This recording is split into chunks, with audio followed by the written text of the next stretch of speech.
Good morning, good afternoon, good evening, wherever you're watching from the world. This is Learn English Live with your host, Anpu, and today we're going to be learning about various adjectives to describe places and settings when you're writing a narrative. This is a fantastic live stream if you want to improve on your vocabulary. I just wanted to say hello to everybody who has joined this live stream, and let's get straight into it. So this is actually a live stream where I've designed a worksheet. So if you guys don't know, I have worksheets on my website and they're free to download. So we've got adjectives to describe settings. Adjectives to describe settings. So just let me know if the audio and everything is okay and we can get straight into this lesson.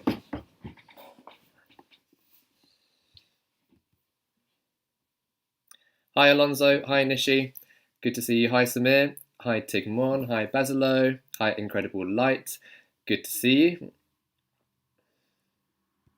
Okay, let me show you the worksheet. If you haven't downloaded it already, there we are. So these are the words we're going to be going through. Now, some of them you've probably already heard about, but some of them you probably haven't heard. And so it's going to be a nice little lesson going through and expanding our vocabulary. For example, I know you've definitely heard of beautiful. Beautiful. I know you've heard of the word beautiful, but let's just practice saying that. Beautiful. So it's a nice easy start to today's lesson. Beautiful. Not beautiful. Beautiful, that's in the Indian accent. In the British RP accent, in received pronunciation, it will be beautiful. Beautiful. Now, the interesting thing about RP at the end of beautiful, it's not beautiful. I don't hear the L at the end of beautiful. We call this a dark L, okay? Now, can you hear the difference between beautiful and beautiful? Beautiful and beautiful. The difference between the two L's there is, in the first version, the tongue touched the top of my mouth. Beautiful. But for the dark L, we don't want to do that. So I suggest you go and practice your dark L if you're struggling with this, okay? There are plenty of resources online.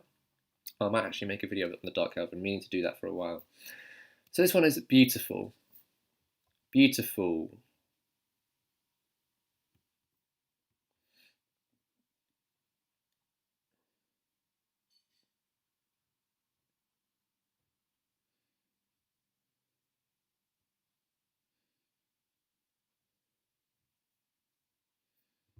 Beautiful.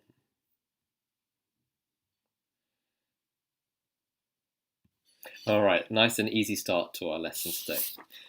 Let's get into some more difficult words. So the first word that we've got today is attractive. Attractive. Attractive.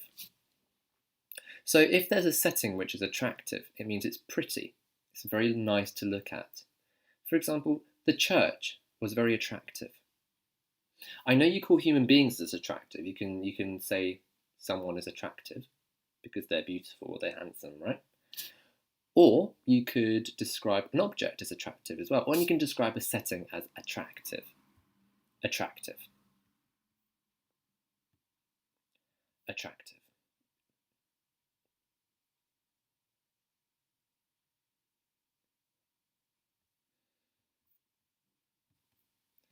Upper Learning Resources says, thank you for differentiating how the sounds are pronounced. It's a really clear way to learn. Thank you for that. I really appreciate it. Let's go on to the next word, which is barren. Barren. Now, barren is the opposite of attractive. Barren is when a place is lifeless. There's no vegetation growing, right? There's no trees. It's a wasteland. If all the eye can see is just nothingness, it's barren. There's nothing growing there. It's lifeless. Now, barren is pronounced with the pay close attention to the R It's not barren. We don't roll our R's in RP. We create airflow when we move our tongue. The tongue doesn't touch the top of our mouth. It's barren. R. Not r. The tongue doesn't roll or it doesn't touch the top of your mouth. Say r and create airflow through the mouth. R. R. So your tongue does curl back a little bit, but it doesn't touch anything. It's just r. So barren. Barren.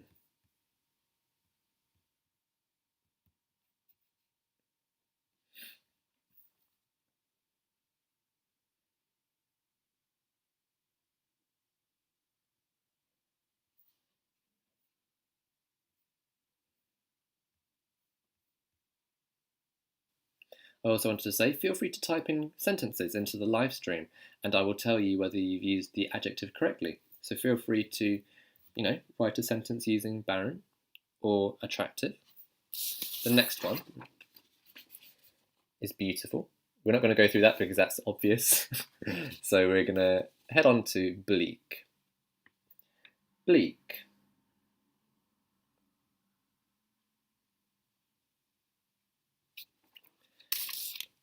So if something's bleak, it's not very beautiful, it's charmless, doesn't have any charm. And also this setting, if it's bleak, it's very exposed to the elements. Now, what do I mean by elements? Feel free to let me know in the live stream. So we've got the word bleak. Feel free to spend this time writing a sentence into the live stream and I will read it out. I'll read out some of my favourite words and sentences and I will correct it if you've made a mistake. So feel free to take this time to write down a sentence. And also let me know, what does the elements mean?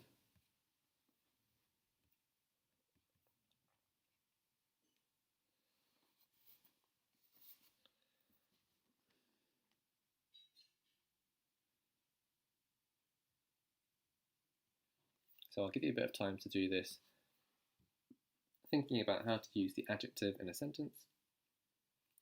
And also, what does the elements mean?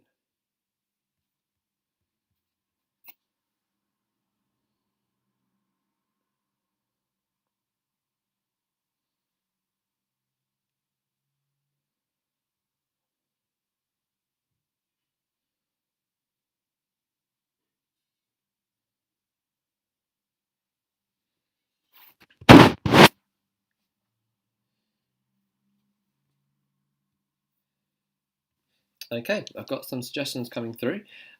Just wanted to read Ardley's example. I hope I pronounced your name there correctly. So, the surroundings are bleak around the house. Yeah, excellent. The surroundings are bleak around the house. So when you say that sentence, I think of one detached house in the middle of nowhere, essentially, and the area around is very bleak, as in there's no life and it's very charmless. There's nothing interesting about this house that you're talking about. Good job. Now, the question that I asked earlier about what are the elements is exposed to the elements. What does it mean if something is exposed to the elements? For example, the car outside is exposed to the elements. The elements are rain, fire, water, wind, right? Anything that nature creates is called the elements. And if it's exposed to the elements, that means that if you leave it outside, it's going to be damaged by rain, it's going to be damaged by wind, it's going to be damaged by all of these different elements. It's exposed to the weather, essentially. Another way of saying that is exposed to the weather. Sonali says, your beauty is bleak when you're unhappy. Yeah, good sentence. Your beauty is bleak when you're unhappy. Careful, you need to put your, as in you, apostrophe RE, because that's the contraction for you are unhappy. So your beauty is bleak when you are unhappy. So watch out for that contraction there in your sentence. Okay, let's go on to the next word. Built up. Built up. Notice the hyphen in between built up. Built up. When a place is built up, it's a city, right? Everything is built up, as in things are being built upwards, right? So in a city, in a very cramped environment, you build up, right? I don't know if you guys have been to Hong Kong. They've got huge high-rise tower blocks, and that's a built-up area. As soon as you move to the countryside, it's not built up because there's no buildings, right? Even if there was a building, it would be very low-rise. Low-rise. So we've got built up and low-rise.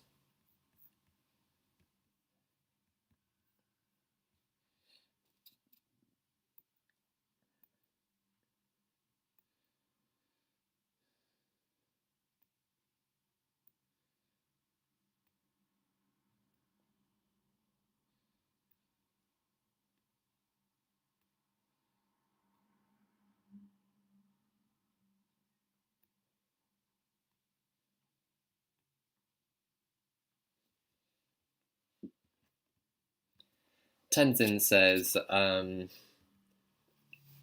understand all what you are saying, but I can't speak fast like you. Don't worry, the speed will come. Just practice saying each word properly.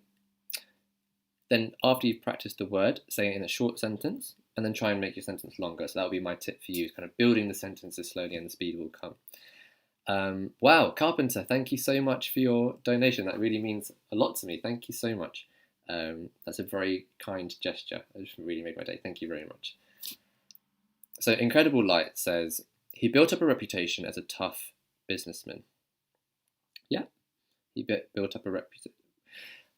Okay, so you're actually using it in a different context. You're not using it in a setting, in a narrative, but you're saying it in a different way, which is very creative. Well done on that one, fantastic. He built up a reputation as a tough businessman. Excellent. So can we use it like I have to okay. Sonali says, I have to build up my energy. That's slightly incorrect. I would say, I have to build up my energy. Not built up, because built up is in the past. So you have to say build up. Build up. Alonso says, I'm cooking, but I'm listening to your live show. Amazing. I like that multitasking there. Fantastic. So long as you can sound in the background, you can hear me in the background, that's fantastic. So we've got built up. The next word that we need to go through is cluttered. You might have heard that one before, cluttered. So if an environment is cluttered, okay, cluttered. Quite a difficult one to say, not cluttered, cluttered, cluttered, cluttered. Now the tongue is fairly flat, cluttered. So wherever you are in the world, if you're cooking, say this out loud when you're cooking. Cluttered. How does that sound when you say it? Cluttered. Cluttered. What I would say is when you've got this T sound here, the T sound almost sounds similar to the D sound. The tongue is in the same place, okay? So cluttered. Not cluttered. Not cluttered. So you're not moving your tongue back. It's hitting the same place just behind your front two teeth here. Okay. Cluttered. Cluttered. Cluttered. Now the definition of cluttered is when there's many things filled in a room. Okay. You could say your bedroom's very cluttered. Right? If there's no space to move and everything's just everywhere, everything's not organised, it's cluttered. Cluttered. You can also describe a city as cluttered. Maybe there's one building here, one building there, not real planning anywhere, a cluttered environment. You can hardly walk on the pavement, right? That's how cluttered it is. So much rubbish everywhere.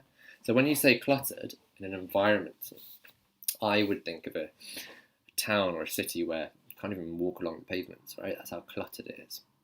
You can call it messy, but cluttered means there's lots of items everywhere. Okay.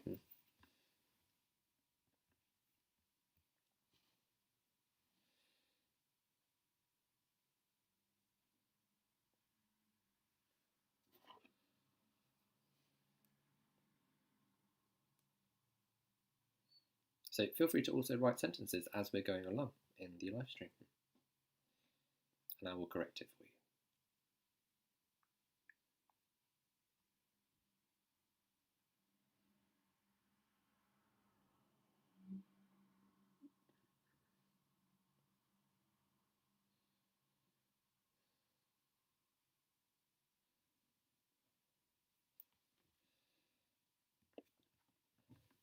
Excellent sentences coming in. So Ajesh, Ajesh says, this is amazing. I'm glad you're enjoying this live stream today.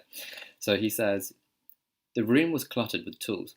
Excellent. So if you've got like a workstation, and if that table had like so many tools on it, you would say it's a very cluttered table, or you could say the room was cluttered. Excellent.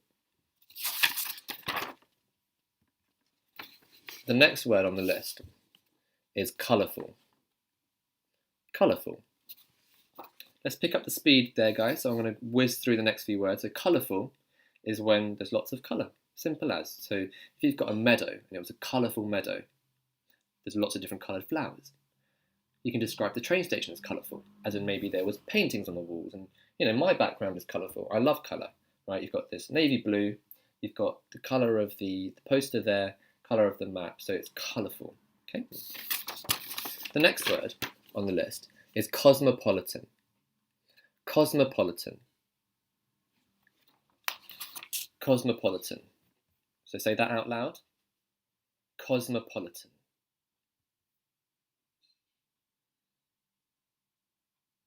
Cosmopolitan. Just want to respond to some of your live stream comments. So Siddharth says, the classroom looks cluttered. Excellent. Fantastic. The classroom looks cluttered. Incredible Light says, garden was cluttered with bushes. You could say the garden was cluttered with lots of bushes, yeah? With bushes and other, maybe mention, was cluttered with bushes. No, I would say filled with bushes. Because bushes are a beautiful thing, okay? If you want to describe the picture of a dirty garden, you would say, the garden was cluttered with...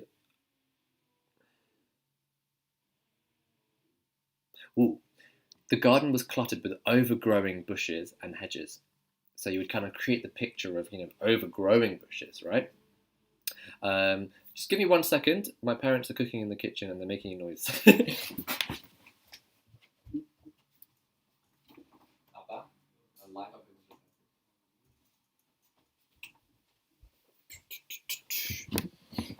I'm back.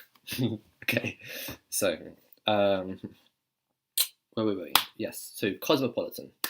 Cosmopolitan. So cosmopolitan is basically a word that's used to describe something global. So you could describe a city as cosmopolitan. And there's even a magazine called Cosmopolitan. I'm sure you've probably heard of that magazine. It's a very famous magazine like Vogue, right? Cosmopolitan. So cosmopolitan, it's defined by the fact that there's people from all over the world in a particular place. So you could say London is a very cosmopolitan city, as in it's very diverse, and there's lots of different types of people in London, okay, from lots of different countries. But then you can't call like a small village, right, as cosmopolitan, because it's not cosmopolitan, right? Because it's not a big city which has lots of different types of people. Could you say cosmopolitan village? No, I don't think you can. So that's the word cosmopolitan.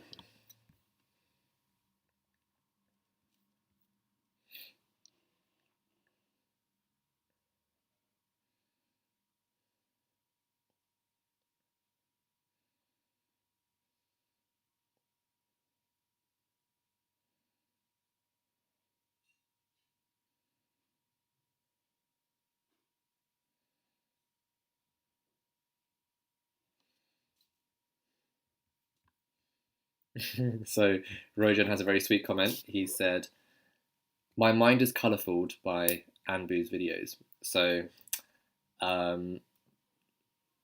colourful isn't a verb. You're using it as a verb here. So I would say your lessons are very colourful. Okay, so that's a way that you can improve that sentence. Abu Dhabi is a cosmopolitan city. Fantastic, Ajesh. Unkempt bushes. Excellent adjectives there. Unkempt. So that's another way that you can describe overgrown bushes. Gangsters MMA says, I have been living in a cosmopolitan city for 6 years. Fantastic. Oxford is a cosmopolitan university. Yeah, fantastic. Good sentence there, Alina. Let's move on to the next word, which is cozy. I like that, cozy. You can describe an atmosphere as cozy if it makes you feel warm and snug, right? If you feel very comfortable in a place, you can call it cozy. So you could say, my grandmother's chair was cozy, and I enjoyed staying in her living room in front of the fireplace, right? So you could describe the living room as cozy. You could describe the chair as cozy. Could you describe a field as cozy? I guess you could, if you took like a picnic blanket and you sat in the field and it was a very cozy atmosphere. Yeah, that could work. Cozy. The next one is cramped. Cramped is a good one. Similar to cluttered. But if something feels cramped, there's not enough space. So cluttered actually means the number of items in a room. So you could still have a huge room and it could be cluttered. But if something's cramped, it means either there's too many things in the room making you feel cramped, as in there's not enough space, or the actual dimensions of the room could be small, which makes you feel cramped. The room was very cramped. The train was cramped. Okay, so that's when you feel like there's not enough space. Alma says her room was cozy. Excellent. So probably in her room there was like lots of fluffy pillows, like little fairy lights and things which made it feel cozy. Now, even though there's an S in cozy, do you notice how it's not cozy? It's cozy. Z. There's a Z sound. Cozy. Cozy. Oh, not cozy. Cozy. So maybe take some time to practice that. Cozy. Cozy.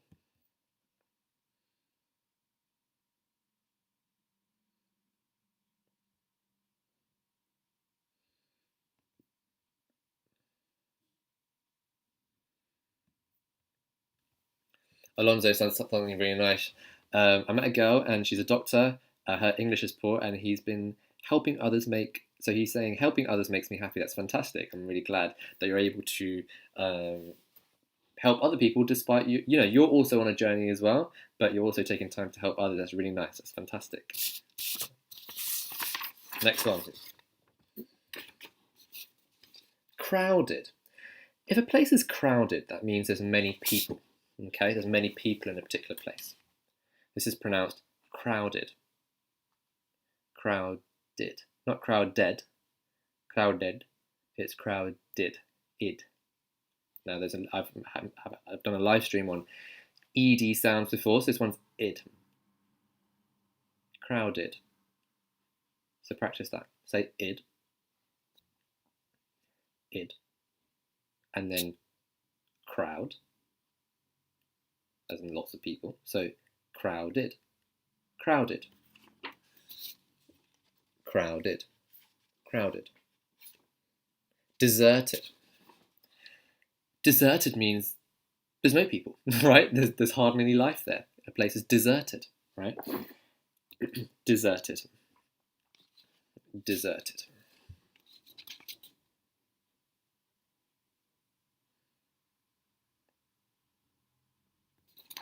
The next one. Do you want to try and say that out loud?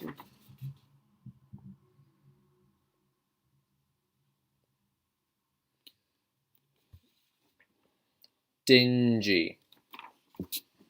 A place can be described as dingy. Dingy. Dingy means the dingy room could be a dark and depressing room. Okay. Another synonym could be gloomy. Gloomy. So dingy is synonymous with gloomy.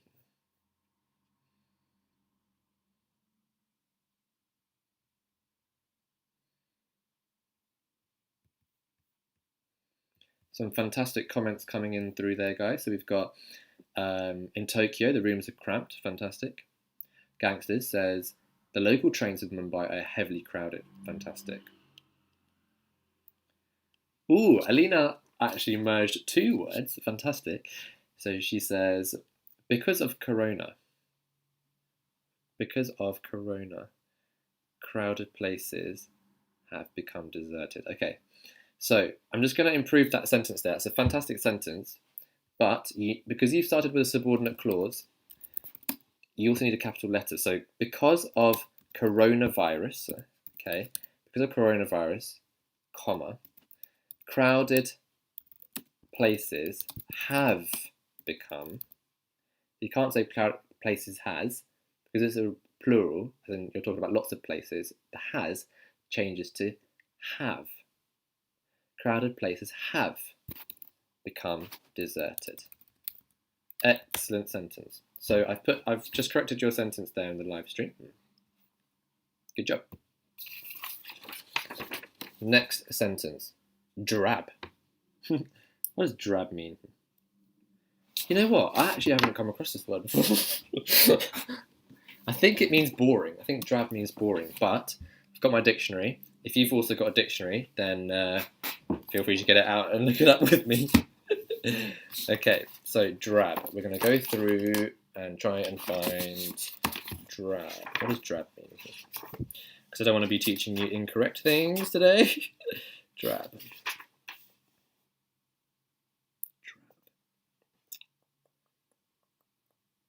Ooh, yeah. Drab means dull, monotonous, of a dingy brown colour. Ooh, okay. So we've already learnt about dingy. So it says dull and monotonous. Monotonous means repetitive. So if something's drab, it means it's quite repetitive, as in there's nothing interesting going on in this place. Okay, it's repetitive. It's monotonous. So I don't know if you guys want to see that. So I will hold it up so you can read it. Look at where my finger is. I put my finger there. Oh man, I've got my thing reversed, haven't I? Oh, okay. I'll read it out one more time. Drab. Adjective. 1. Dull. Monotonous. 2. So the second definition is of a dingy brown colour. Number 3. Noun. Mud colour. Interesting. Dictionary is our best friend at the moment. Next word is dreary. I'll give you some time to practice saying that. Dreary. Very similar to drab. Dreary.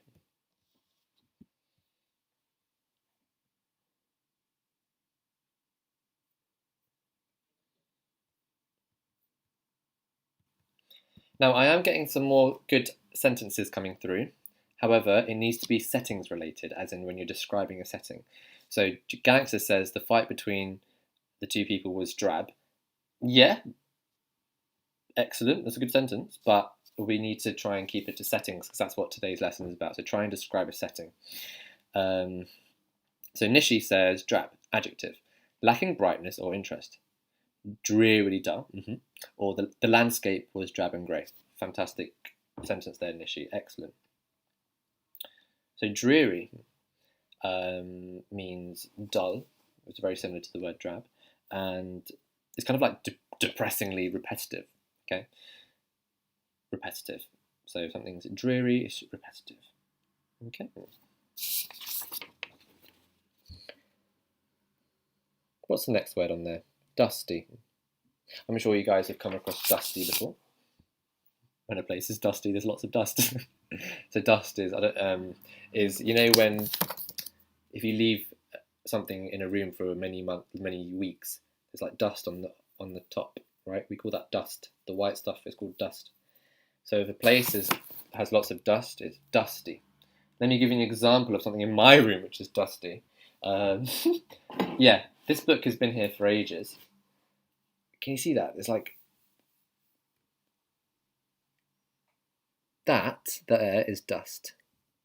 Okay. Yeah, I need to dust my room. So if you need to clean your room, you can also say dust your room. Dust your room. Eerie. I love this word. My favourite words. Eerie.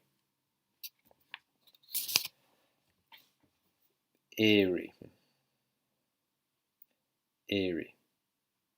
I went to the graveyard and it was really eerie. Ooh, this room has an eerie feel about it. If something's eerie, it's scary. But it's strange at the same time. It's a scary setting. Okay, it makes you feel uncomfortable. Eerie, right? I love that word. It's a fantastic word to use apart from scary. So if something's eerie, you could say, oh, this film is eerie. Ooh, right? It's like a horror film. Eerie. So let's show you the spelling. I love the spelling as well. Look. E-E-R-I-E. Eerie.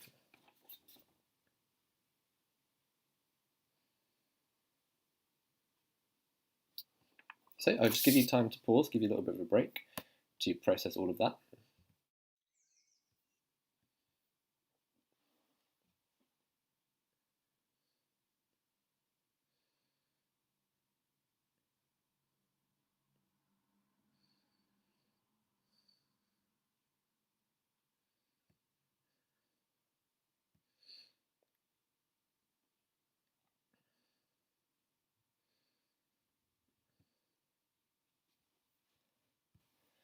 That's so funny. We've got a person here who's being very racist towards me. But hey, the only thing I would say to that is I love helping people and I love helping people learn, and that's what I do. So your comments don't affect me. Anyway, I'm going to dedicate my time and energy to people who are actually trying to learn, and we're going to continue reading the fantastic sentences which people are commenting with. So, Incredible Light says, the whole thing looks drab and it is very dreary and depressing. My car was dusty when I came back home from Kolkata. Fantastic. Ooh, Alina says, he deals with eerie patients with erratic behaviour. Yes, that's a fantastic sentence. It's got a very deep meaning behind that. So let's just analyse your sentence a bit more. So Alina says, he deals with eerie patients with erratic behaviour. So if a patient is eerie, it means they're acting very strange. And clearly they've got like a very troubled past and they're not acting right. Okay, so if he's got erratic behaviour, it means it's uncontrollable and it's very sudden, erratic. You don't know how they're going to act next. Okay, so yeah, good.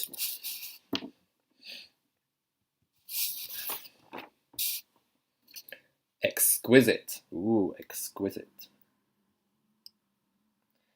Exquisite means something that's extremely beautiful, right? The exquisite chandelier dangling from the ceiling.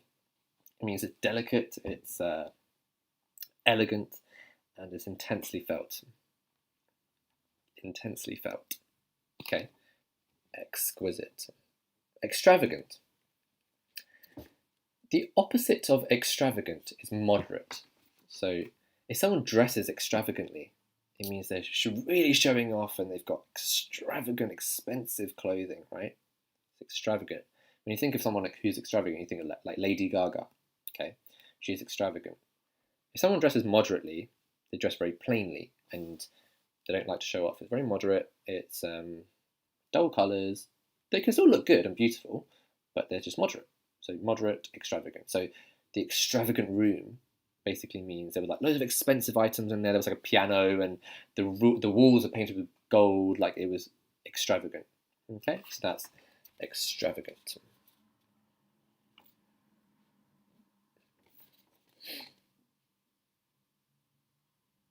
So I'll give you some time to practice that.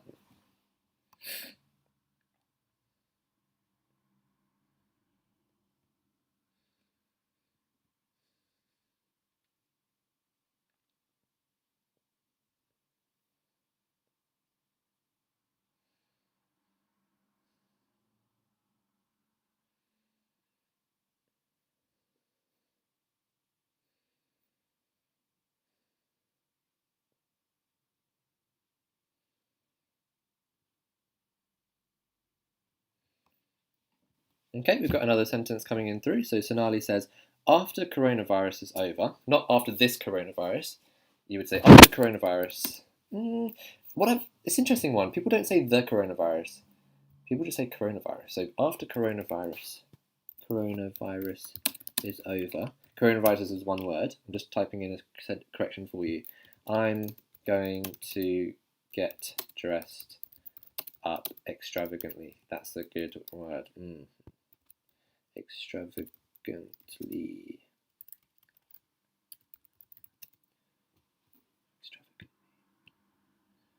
Extravagantly. Yeah, I also like how you put I'm gonna, but you say I'm gonna get dressed up. Okay, not I'm gonna dressed up. I'm gonna get dressed up. So that's how you would. Yeah, write that. Okay, cool. Wow, how is this live stream already 36 minutes long? Okay, how about we just go through a few more of my favourite words.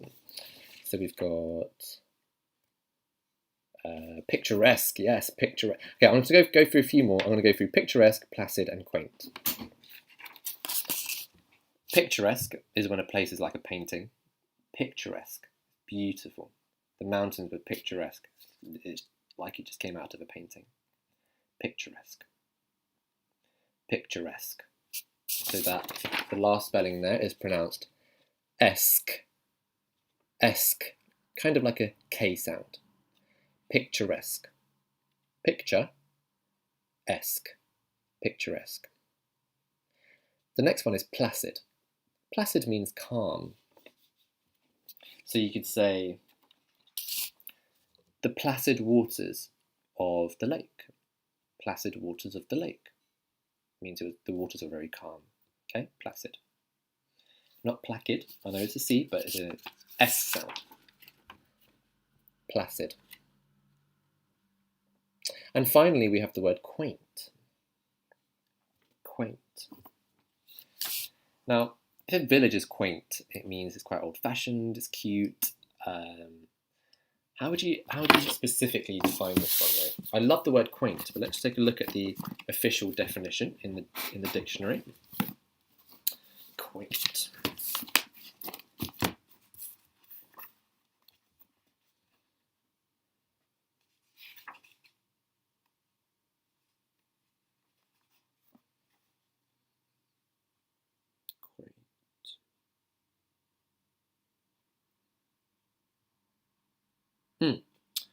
Ooh, okay. So my dictionary says, interestingly old-fashioned or odd. Curious. So quaint, yeah, I like the word quaint. Quaint basically means interestingly old-fashioned. So it also adds an element of cuteness to it as well. You know, you've got those like cute villages, the quaint villages with the old church and cobbled streets. I love cobbled streets. Cobbled streets is, let me see if I can show you a picture of a quaint town in Britain.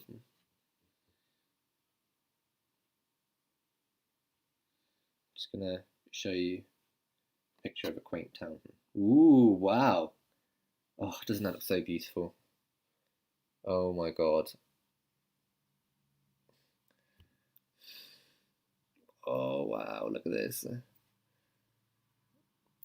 Looks like something out of a movie. Okay, quaint. Wow, look at this town here. Some places in Britain are just so beautiful. Look at that.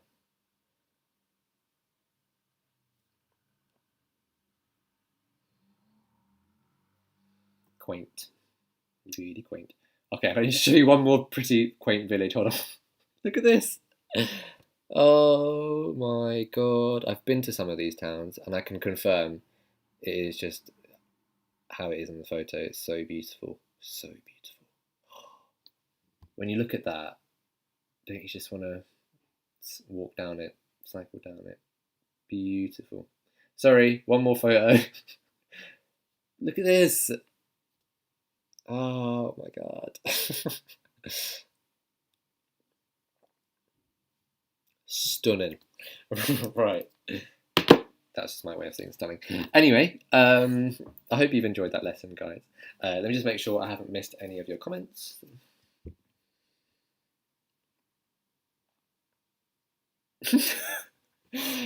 Jan Mijay says, nobody is taking an extravagant effort to get rid of coronavirus. Yeah.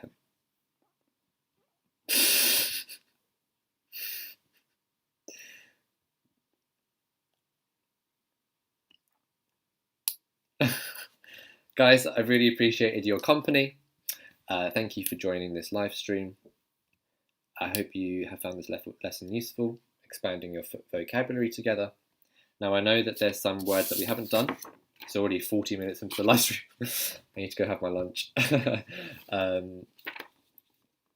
Please download this worksheet from my website. I've got loads of free PDFs now. You can download it straight to your phone, your computer. It's absolutely free. Go check out my website. That'll really help me out. And yeah, download the helpful PDFs. Here's what they look like. Look, British English. And what you can do is your homework before next live stream on Wednesday is to go through the words that we haven't done and write in the definition, and also try and write 3 sentences for each. Okay, that can be your homework. And genuinely, go ahead and do that. Like, go ahead and write some sentences with these bits of vocab, because we've learnt about it and we've learnt how to pronounce it, but you do need to be able to use it in a sentence correctly. Okay. All right, guys, I'm gonna go have my lunch. What else? What are you guys up to? Where are you guys watching from the world? I can chat for a bit. Let me know in the comment section. Ooh, Regaming has a fantastic question. Does singing music help to change accent? I'm guessing it does, because you're training your vocal cords. And what I find really interesting about that is certain singers might have a strong accent in a particular language, but then as soon as they start singing, the accent just goes. So, for example, like Cheryl Cole, if you listen to Cheryl Cole, her accent, I just can't hear it. And like Adele, she's got a particular way of speaking, but then when she's singing, it's like the accent just like disappears. So that's interesting. Incredible Light says, are you going? Yes, unfortunately, I have to go soon. But I can chat for a bit. You can ask me any questions.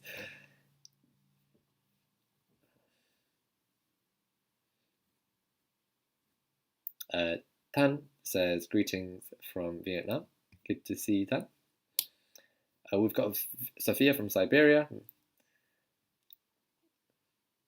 And Siddharth from Tamil Nadu. Samir from Sri Lanka. Wow, we truly have an international audience today. That's fantastic. Next week, I'm going to be doing another vocab lesson with you. Not vocab, it's on countries, so I guess just pronunciation, pronouncing countries properly. So you can look forward to that on Wednesday, but also feel free to email me. Feel free to email me if you want to have a particular lesson, and I will plan that in my live streams. Bhumika says, absolutely love your work. Thank you so much. You're very welcome. Sono says, what's for lunch? Ooh, I've actually got chicken dish, chicken parattel. So I'm going to be having that with aubergine, katarika, and beetroot as well. So that'd be really nice. So.